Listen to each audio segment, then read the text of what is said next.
Halo guys, balik lagi sama gue Dion. Dan sebelumnya gue saya sorry dulu ya guys ya, karena eh, untuk video ketiga ini gue agak agak terlambat uploadnya karena dari dua video sebelumnya itu karena gue sibuk guys. Jadi ini aja lagi cari-cari waktu di jam 23.38, dan di video ketiga ini gue bakal langsung masuk ke konten utama gue, yaitu story horror dari Sabang Sampai Prokes. Ini sebenarnya gue udah ngantuk banget guys, ini gue udah ngantuk banget, tapi ya namanya kita harus konsisten ya kan. Siapa tahu kita bakal sukses di jalur youtuber ini, karena salah satu cita-cita gue juga jadi seorang youtuber yang sukses kayak Just No Limit dan lain-lain. Oke guys, mungkin di video ini gue bakal kasih judul Road Story Part 1 Kota Aceh ya, karena kita bakal mulai dari Pulau Sumatera dulu, dimana yang pertama itu di Kota Aceh dulu. Jadi ya kita langsung aja masuk aja ke story horror yang udah gue buat. Minum dulu gitu guys.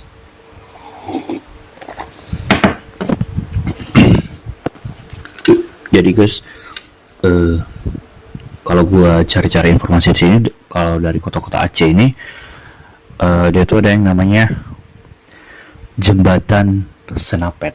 Ya, ini sebenarnya gue merinding ya, tapi nggak apa, demi konten. Jadi Jembatan Senapet. Jadi gue bakal kasih sinopsisnya terlebih dahulu biar kalian juga denger ya kan. Jadi Jembatan Senapet ini dia tuh terletak di jalur nasional yang menghubungkan dari arah Medan ke Banda Aceh guys. Jadi rute yang cukup sering dilewati lah sama kendaraan-kendaraan di siang hari ataupun malam hari ya. Jadi jembatan ini kalau di kota Aceh ini udah terkenal banget.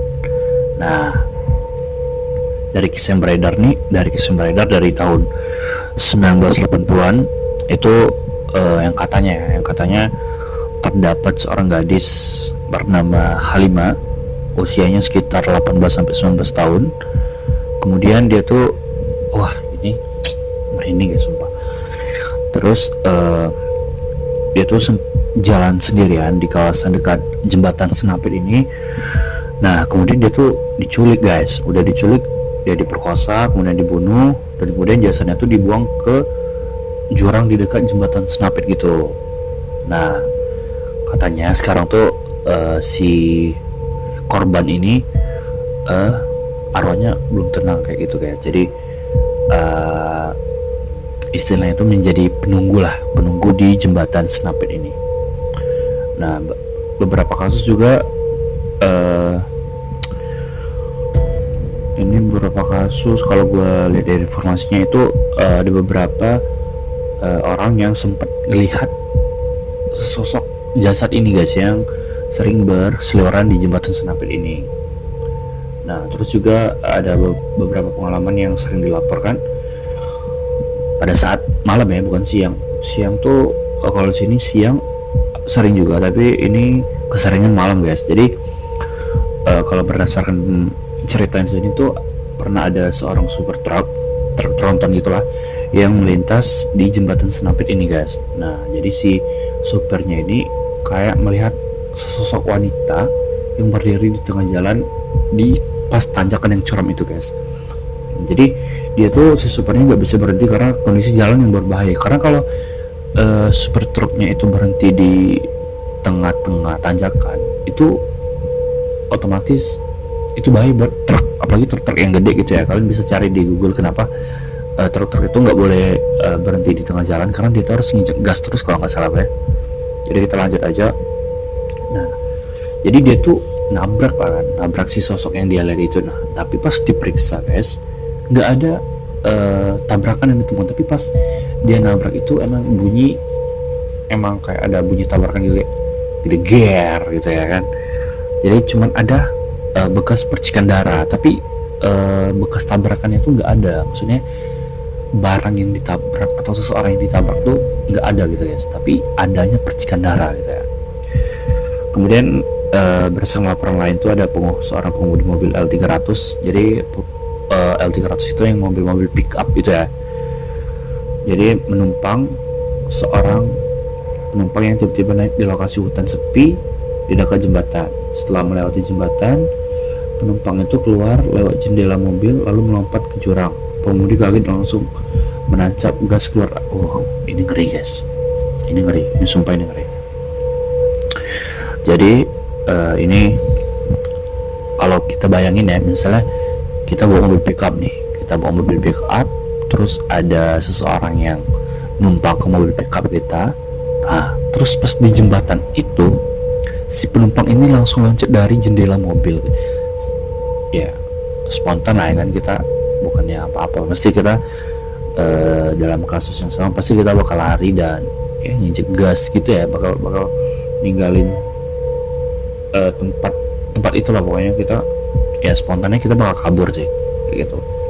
Terus juga pengalaman yang lain disebutkan bahwa masih banyak pengendara yang mengalami kecelakaan atau terjadi kendaraan yang mau kejar tiba-tiba di lokasi jembatan Senapit ini guys, dimana kondisi jalan yang menanjak, berbelok tajam, kemudian dikelilingi pepohonan lebat memperkuat suasana. Jadi di sekitar jembatannya tuh emang kalau di informasinya nih emang kawasan yang biasa kita sebut tuh angker ya, penuh dengan pepohonan, berarti emang dekat-dekat hutan. Kemudian juga sungai yang dalam katanya. Jadi sungai itu disebutkan bahwasanya itu adalah jurang yang